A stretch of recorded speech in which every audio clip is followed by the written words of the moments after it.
He laughed first. Not a gentle laugh, not even an amused one, but a sharp, careless sound that cut through the quiet elegance of the restaurant like broken glass. The kind of laugh that announces power, money, and the belief that the world exists to entertain you.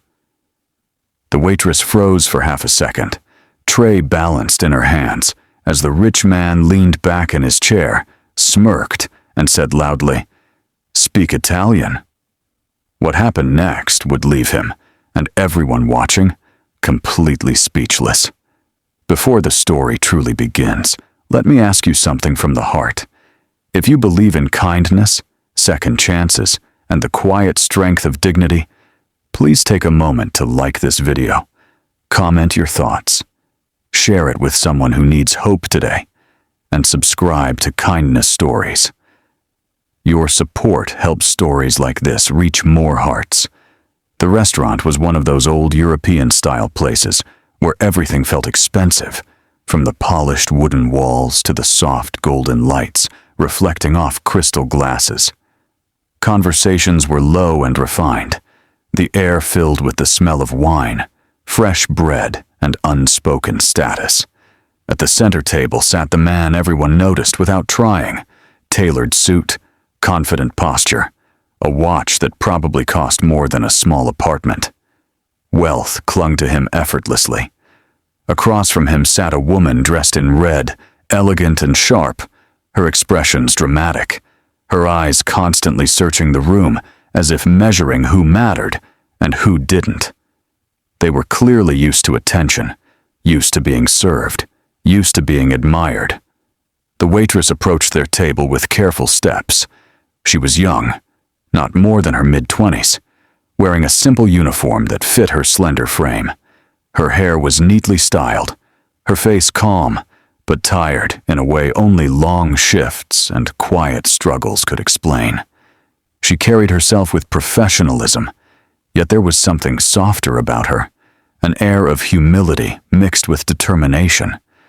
This job wasn't just a paycheck for her, it was survival, pride, and a bridge toward something better.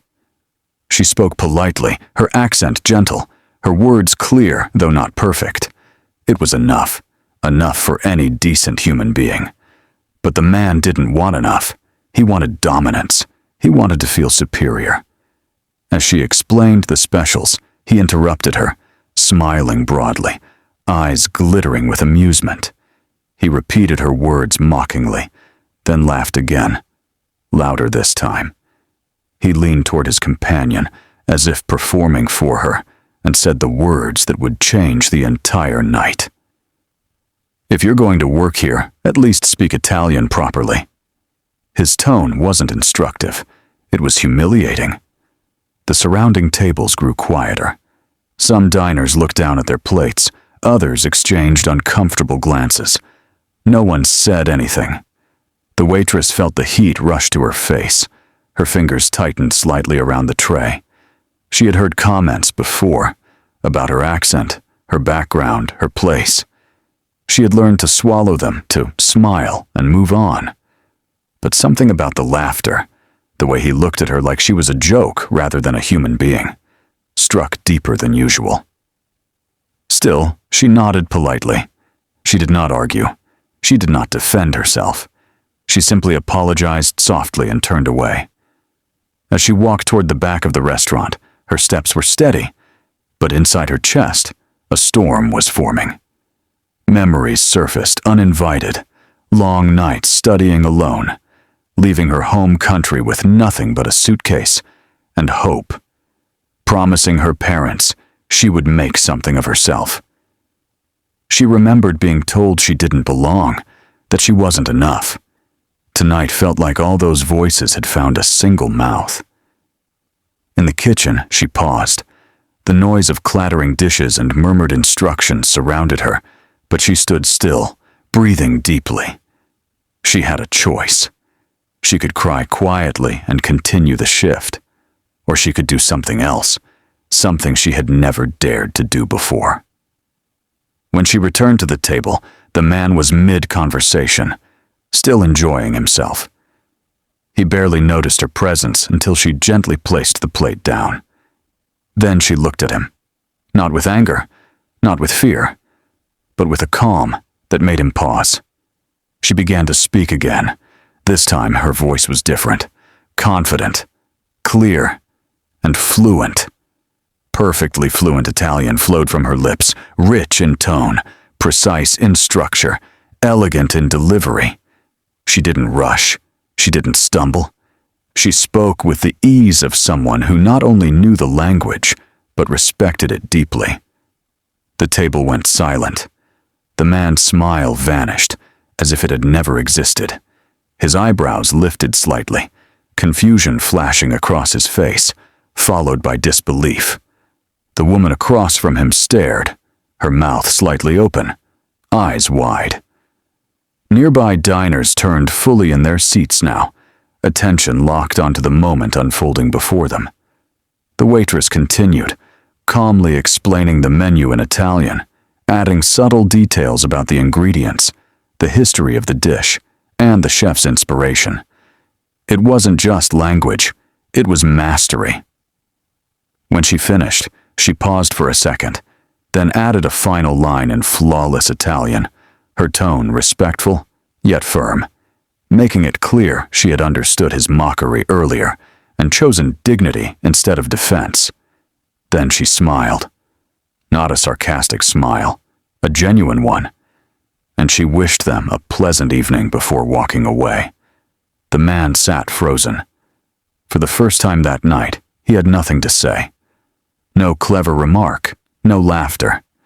Just the heavy realization that he had underestimated someone who didn't need his approval to be powerful. His wealth suddenly felt loud and empty in the quiet aftermath. Around the restaurant, something shifted. A few diners nodded subtly. Someone near the back whispered, "Brava." The atmosphere, once stiff and hierarchical, softened with shared humanity. The waitress returned to her work, her heart still racing, but now filled with something new: relief, pride, and a sense of reclaimed self-worth. Later that evening, as the crowd thinned, the manager quietly approached her. He had seen everything. Instead of reprimand, there was respect in his eyes. He told her she had handled the situation with grace and courage, and that not everyone could do what she had done. She thanked him, her voice steady, though inside she felt lighter than she had in months. The man paid the bill without another word. As he stood to leave, he glanced once more toward the waitress across the room. Their eyes met briefly. He looked away first. That night, the waitress walked home under the city lights, the cool air brushing her face. She thought about how small moments could hold enormous power. She hadn't raised her voice. She hadn't insulted anyone. She had simply been herself, fully, unapologetically, and that had been enough to silence arrogance. If this story touched your heart even a little, please take a moment now to like this video, share it with someone who needs encouragement, and stay connected with Kindness Stories. Your engagement helps spread stories that remind us of empathy, respect, and quiet strength. Special request: before this story ends, comment below and tell us, have you ever been underestimated, and how did you rise above it? Because sometimes the strongest response isn't anger, it's grace.